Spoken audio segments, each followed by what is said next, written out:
오늘 설교에 해당하는 성경 본문인 누가복음 21장 25절에서 36절까지에는 세 가지 이야기가 이어서 나옵니다.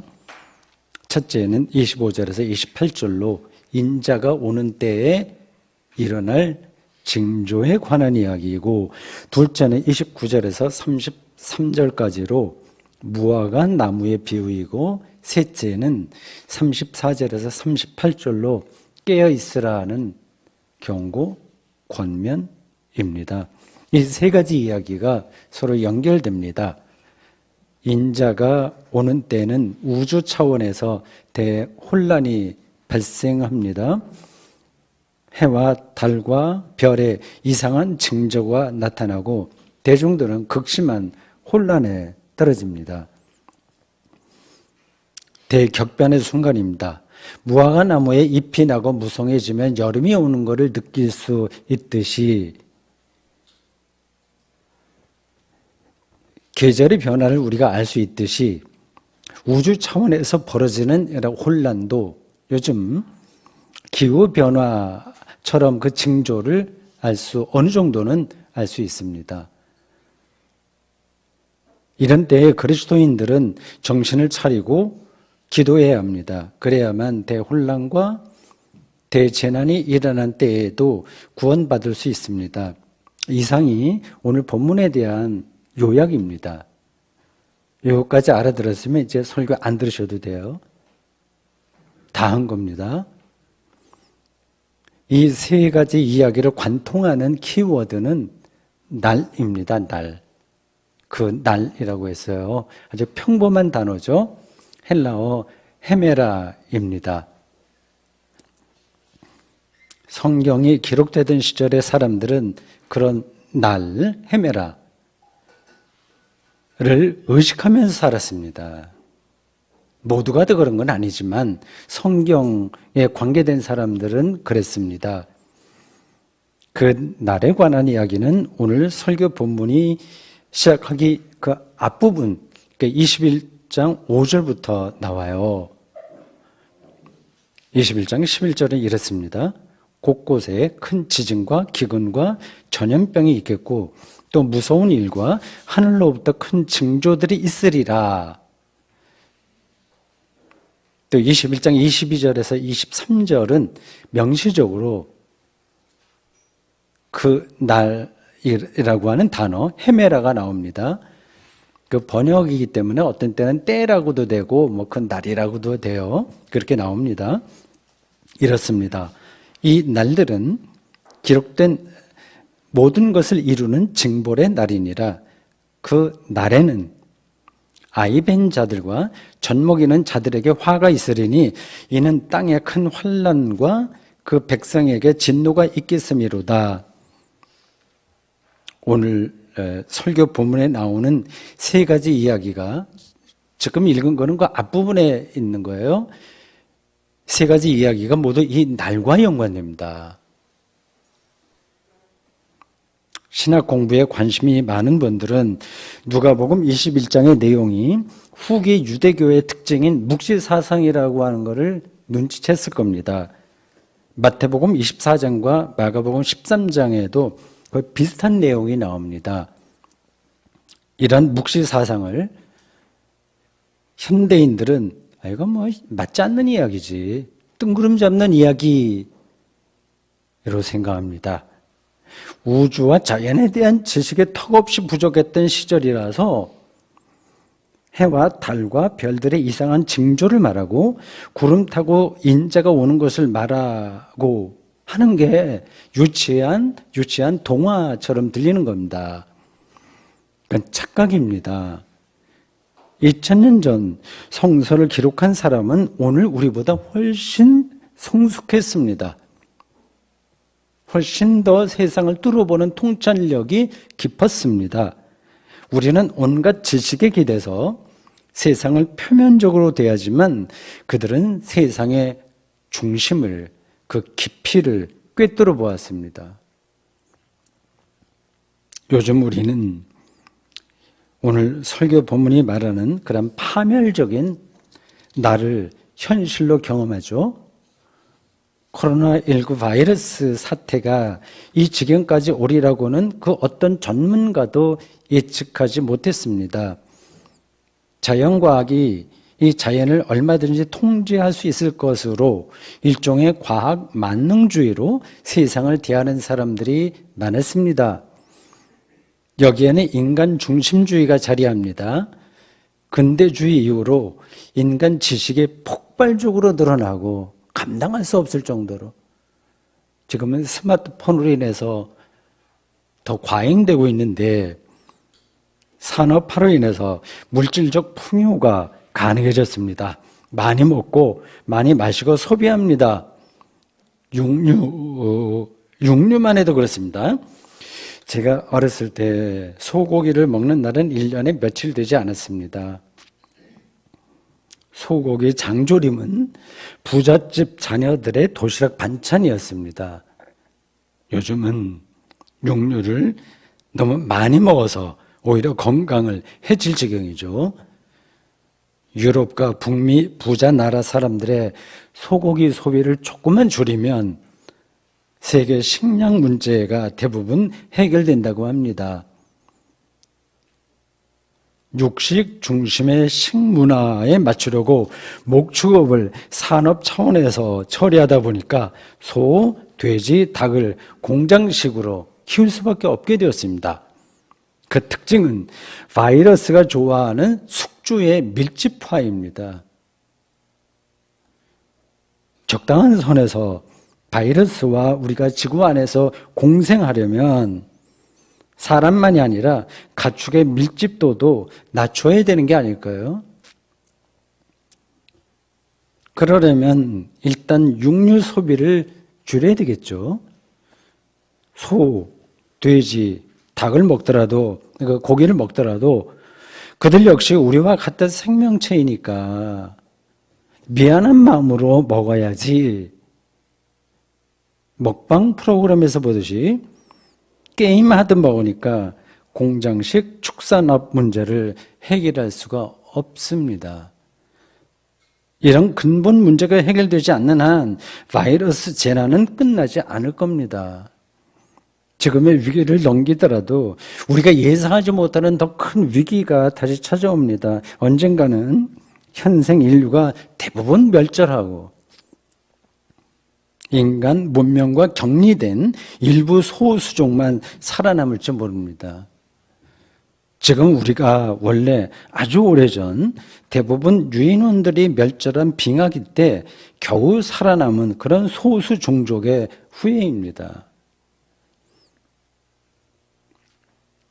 무슨 말이냐면 달과 별들, 해가 이상한 조짐을 보이고 민심이 사나워지고 오늘의 현상으로 바꾸면 인수, 공통, 역병이 돈다는 묵시적 사유는 허황된 게 아니라 지구에서 벌어지는 가장 확실한 현상이라는 뜻입니다.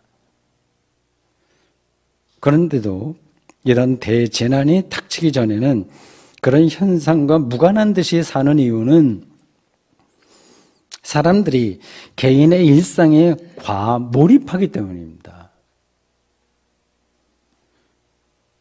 지금 당장 세상살이에서 다른 이들에게 칭찬받고 인정받는 일이 중요하니까 그 일상의 질서가 해체되는 그 날, 헤매라, 나를 실감하기 어렵기도 하고 용납하기 싫기도 하고 받아들이기 힘든 겁니다. 도박에 빠진 사람은 자식이 아프다는 말을 들어도 마음이 움직이지 않는 거와 비슷합니다.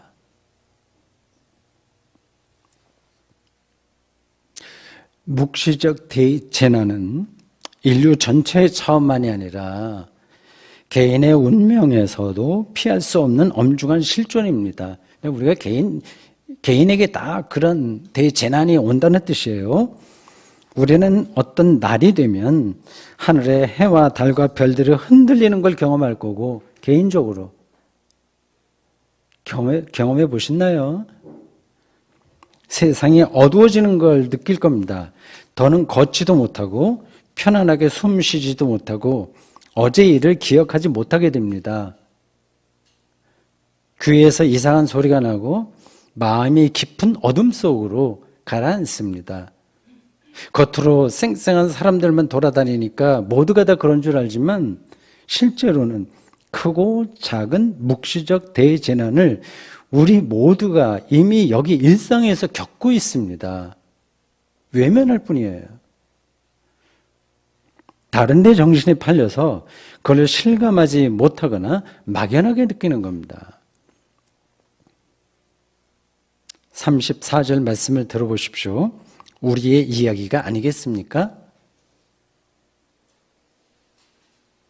2000년 전에 기록된 문장인데 오늘 바로 우리에게 들려주는 말씀 같아요. 너희는 스스로 조심하라.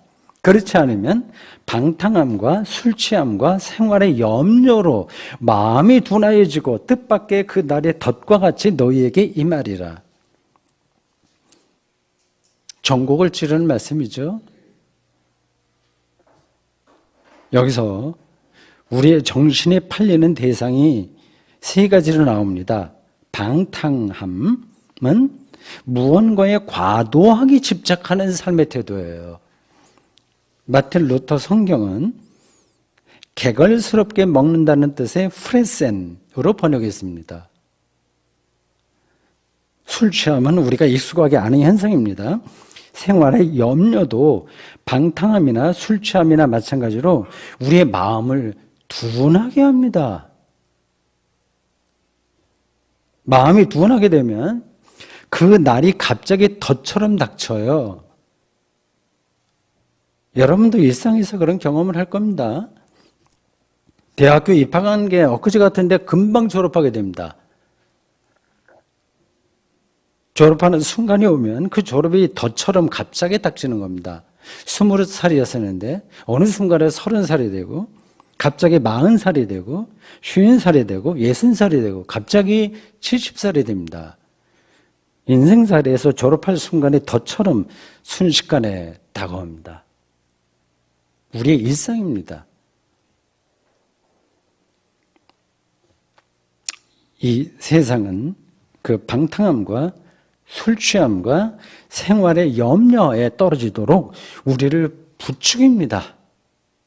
가만히 안 둬요. 어린아이들에게 건강에 나쁜 간식을 파는 것과 비슷해요. 옆을 볼 수 없도록 특수 안대를 가린 경주마처럼 무조건 앞만 향해서 달리라고 합니다. 그런 속도전이 우리의 일상을 지금 완벽하게 장악하고 있으니 우리의 마음이 둔하여질 수밖에 없습니다. 여기서 이 마음을 사랑이나 안식으로 바꿔도 돼요. 세상의 그런 요구에 매달리다 보니 사랑의 감수성이 무뎌져요. 받으려고만 하지. 사랑을 베풀 능력은 점점 줄어듭니다. 참된 평화와 안식에서 멀어집니다. 여러분은 지금 마음을 어디에 두고 살고 계십니까? 세월과 더불어서 나이가 들면서 마음이 명민해집니까? 둔해집니까? 묵시적 대재난이라고 말할 수밖에 없는 그 날이 가까이 온다는 사실이 현실로 느껴집니까? 여전히 거리가 멀다고 느껴지십니까? 이 대목에서 누가복음을 기록한 이가 전해준 예수님의 말씀에 귀를 기울여야 됩니다.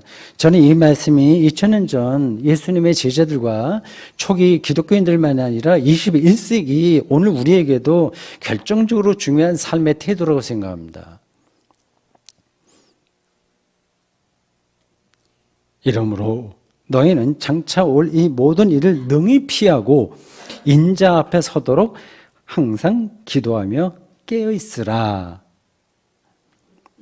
공동 번역 성경이 더 정확하게 번역했습니다. 읽어드릴게요. 그러므로 너희는 앞으로 닥쳐올 이 모든 일을 피하여 사람의 아들 인자를 가리켜요. 사람의 아들 앞에 설 수 있도록 늘 깨어 기도하여라. 닥쳐올 모든 일을 우리가 피할 수는 없습니다. 예수 잘 믿는다고 해서 코로나19 이걸 피할 수 있습니까?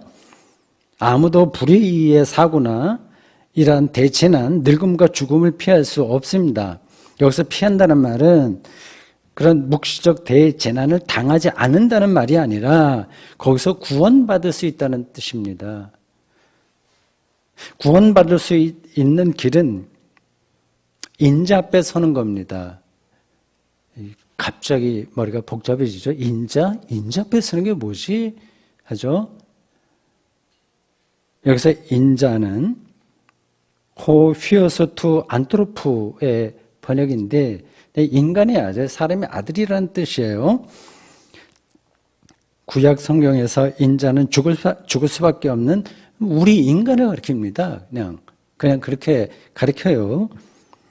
또는 마지막 때 심판의 정권을 행사할 어떤 인물을 가리킵니다. 복음서에서는 예수님을 가리킬 때 저 인자라는 용어를 썼습니다. 예수님이 생명 심판자이기 때문에 예수님과 인자를 동일시한 겁니다. 인자 앞에 선다는 말은 예수님 앞에 서는 게 바로 묵시적 대지난을 벗어나는 유일한 길이라는 뜻입니다. 과연 이게 맞는 말일까요? 근데 여러분들에게 믿습니까? 해서 아멘을 제가 받아내면 설교자로서 사명을 다한 걸까요? 인자이신 예수님 앞에 서려면 늘 깨어서 기도해야 한다고 말했습니다. 이 깨어있다고 하는 말하고 기도한다는 말은 같은 차원에 속합니다. 같은 이야기예요. 깨어있을 때만 기도를 기도답게 드릴 수 있고 기도를 드릴 때만 깨어있는 삶입니다. 깨어있으라거나 쉬지 말고 기도하라는 말을 우리는 수없이 들었어요. 그렇게 신앙생활했기 때문에 우리는 그게 무슨 뜻인지 대충은 압니다.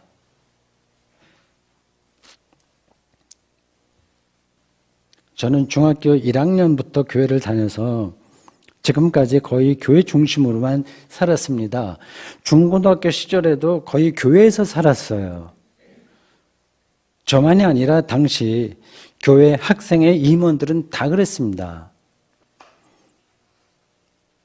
저는 고등학교를 졸업하고 일반 대학에 들어가지 않고 곧장 신학대학에 들어갔으니까 교회 안에서 평생 맴돌면서 산 겁니다. 늘 깨어서 기도한다는 말을 입에 붙이고 살았다고 할 수 있어요. 늘 그런 얘기를 들었으니까요. 또 그런 얘기도 했으니까요. 당시에는 신학생만이 아니라 교회를 열심히 다니는 청년들은 주일이 되면 온종일 교회에서 살다시피 했습니다. 새벽 기도회부터 시작해서 주일 밤 성가대나 주일학교 교사, 청년의 임원 기도회를 끝으로 주일 밤 늦게까지 그렇게 해서 주일 활동이 끝납니다. 교회만 맴도는 방식의 삶이 무조건 옳은 것은 아닙니다. 각자 사는 방식이 다르니까 이 문제도 하나의 기준만으로 처리할 수 없습니다. 일주일에 교회에 몇 번 오는지, 그리고 성경은 얼마나 읽는지, 기도는 얼마나 하는지, 이게 핵심이 아니라 깨어있는 삶을 사는지가 핵심입니다. 늘 할렐루야 아멘을 입에 달고 살아도 깨어있지 못한 사람이 있고요. 많습니다. 겉으로 별로 종교적인 표시가 보이지 않아도 실제로는 영혼이 명민하게 깨어있는 사람들이 있습니다. 성경이 말하는 깨어있다고 하는 게 실제로 무슨 뜻일까요?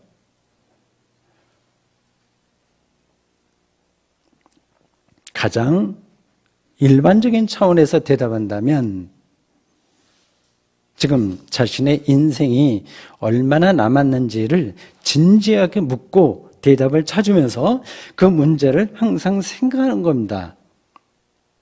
이렇게 생각하는 건 지루할까요?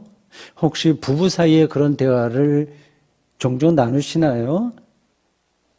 부모와 자녀 사이에서 그런 대화를 나누시나요?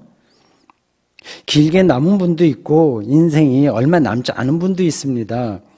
길게 남았다고 해서 안심해도 좋은 건 아니고 얼마 남지 않았다고 해서 불안해할 것도 하나도 사실 없어요. 그 차이라고 하는 게 너무 미미해서 크게 가치를 부여할 수도 없습니다. 오늘 예배 자리에 제가 현풍제일교회 처음 부임해서 갔을 때 청년이었던 분이 오래간만에 여기 와서 찾아와서 예배를 같이 드리네요. 그때 군대에 있었는데 가끔 휴가 나오면 외출이나 나오면 같이 예배 드렸고 제대한 다음에 교회 청년회 열심히 했습니다. 지휘하고 성가대 지휘하고 집사람 반주하고 재밌게 보냈었습니다. 세월이 다 갔어요, 금방. 제가 예배 전에 물어보니까 58살인가 라고 하더라고요. 우리는 모두 아주 짧은 인생을 삽니다. 무슨 방법으로도 그 인생의 길이를 늘릴 수가 없어요. 끝나는 순간이 바로 눈앞에 닥쳤다는 사실을 추상적으로가 아니라 실질적으로 생각하면 정신이 번쩍 들 겁니다. 사람들은 그걸 다 알고 있다고 말할지 모르겠군요. 그 사실 자체는 부정할 수 없으니 말은 그렇게 하지만 실제로는 알고 있는 사람으로 살지 않습니다. 그렇게 살지 않으면 아는 게 아니라 모르는 거죠. 곰곰이 생각하면 인생살이를 이렇게 버텨내다가 다 버텨내는 거잖아요. 곧 떠나야 할 우리는 모두 불쌍한 사람들입니다. 착한 사람은 착한 대로 불쌍하고 못된 사람은 못된 대로 불쌍합니다. 늙은 사람은 늙은 대로 불쌍하고 젊은 사람은 젊은 대로 불쌍합니다. 젊은 사람들이 왜 불쌍한지 제가 설명하지 않아도 아시겠죠. 앞으로 거쳐야 될 그 길이 얼마나 험난한지 생각하면 불쌍한 겁니다. 간혹 독불장군처럼 공격적으로 사는 사람을 봐요. 따뜻하고 사랑스러운 말만 하기에도 짧은 인생살이에서 왜 저토록 화를 내고 또 어떤 대상을 매도하고 혐오하고 짜증을 내는지 안타깝고 불쌍해지긴 합니다. 그가 만약에 자신에게 어느 정도의 세월이 남아있는지를 또렷하게 인식한다면 그렇게 행동하지는 않을 겁니다. 물론 살아가면서 실시비비를 따지거나 어떤 사람의 책임을 묻는 일, 이게 무조건 잘못되었다는 뜻이 아닙니다. 따질 때 따지더라도 기본적으로는 상대방에게 연민을 느껴야 하지 않겠습니까? 그래야 우리도 하나님께 불쌍히 여겨달라고 기도 드릴 수 있지 않겠습니까? 깨어있다는 말은 곧 인간 실존이 얼마나 불쌍한지를 생생하게 느끼고 사는 것이라고 할 수 있습니다.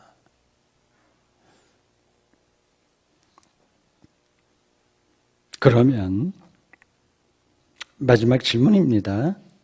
어떻게 깨어 있을 수 있을까요? 저는 두 가지로 말씀드리겠습니다. 하나는 오늘 성경 본문이 주는 대답이고 다른 하나는 기독교 신앙 전체에서 얻을 수 있는 대답입니다. 첫 번째 대답은 앞에서 인용한 34절에 이미 나왔습니다. 방탕함과 술 취함과 생활의 염려로 마음이 둔해지는 데서 벗어나는 겁니다. 마음이 둔해진다는 것은 깨어있다는 거하고 반대죠. 따라서 우리가 깨어있으려면 마음을 둔하게 만드는 삶의 태도를 버려야 됩니다. 개걸스럽게 먹는다고 묘사할 수밖에 없는 방탕함과 어딘가에 취해서 정신을 차리지 못하는 술 취함과 세상살이에 대한 염려에서 벗어나야만 우리가 깨어있을 수 있습니다. 왜 사는지를 그때야 생각할 수 있습니다. 어디로 가는지도 생각합니다. 그렇게 깨어있는 게 쉽지가 않아요. 정말 쉽지 않습니다. 우리의 마음을 둔하게 하는 요소들이 매력적이기 때문입니다. 돈을 많이 벌어본 사람은 그게 무엇인지 잘 아실 겁니다. 너무 재밌는 거예요. 그런 재미에 머무르면 갑자기 그 날이 덫같이 임하는 걸 경험하고 당황하게 될 겁니다.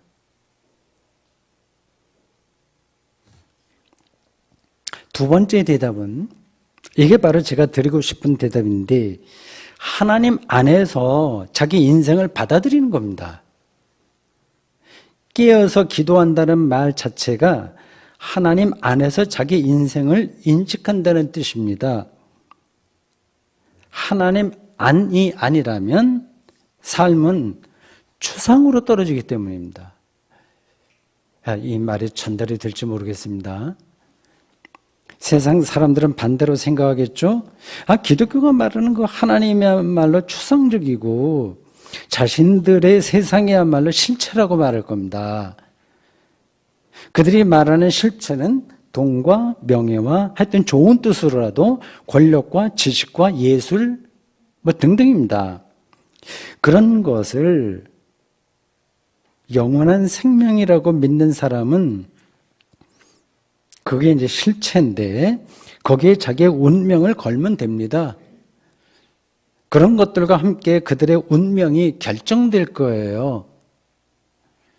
우리는 하나님만이 영원한 생명이라고 믿는 사람들입니다. 그 영원한 생명은, 이게 종교적인 언어라서 확 와닿지 않을 수도 있는데 아마 느끼기는 하실 겁니다. 예수 그리스도의 가르침과 운명에서 현실이 되었습니다. 그게 기독교의 엑기스예요. 그래서 우리는 어떻게 하면 예수 그리스도와 하나 될 수 있는지에 최대의 관심을 기울이고 삽니다. 여러분은 세상에서 가장 큰 부자가 되거나 또는 가장 위대한 물리학자가 되는 길이 있다고 할 때 그거하고 좀 다르게 그러한 길과 예수 그리스도와 하나 되는 길 중에서 무엇을 선택하시겠습니까? 우문인가요? 다른 방식으로 질문하겠습니다. 여러분의 인생살이에서 이름을 떨치고 싶습니까? 아니면 하나님의 사랑을 경험한 사람으로 살고 싶습니까? 우리는 모두 후자를 선택한 사람들입니다. 오늘은 대림절 첫째 주일입니다. 예수님은 2000년 전 인간 역사 안으로 들어오셨습니다. 이를 우리는 예수님의 초림이라고 얘기합니다. 하나님 오른편에 계신 그분은 마지막 그날에 다시 오실 겁니다. 이를 우리는 재림이라고 말합니다. 그분은 이미 여기 우리의 삶에 임마누엘 함께 하십니다. 이를 우리는 임재라고 말합니다.